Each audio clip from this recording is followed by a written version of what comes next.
Number 2, respect is everything. Respect.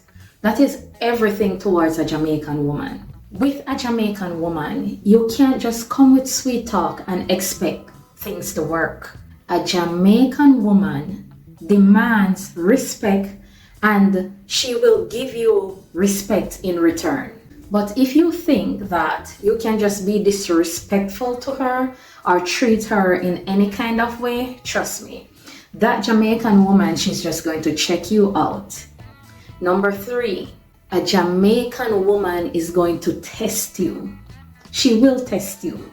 Jamaican woman, they don't just fall for words.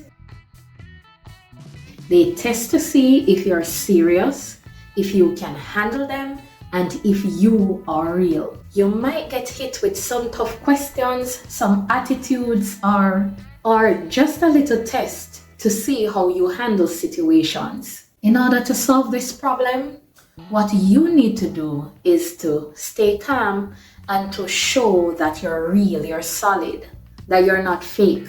If you're being fake, that Jamaican woman, she's going to pick up on your tricks while testing you. Number 4, food is a love language for a Jamaican woman. Food. Listen, if you don't like food, we might have a problem. A Jamaican woman loves a man who can appreciate good food. And the bonus point is, if you can cook, that's a plus for a Jamaican woman. If a Jamaican woman cooks for you, that means that she rates you. She cares for you. And to tell you the truth, there is nothing that can beat a Jamaican home cooked meal.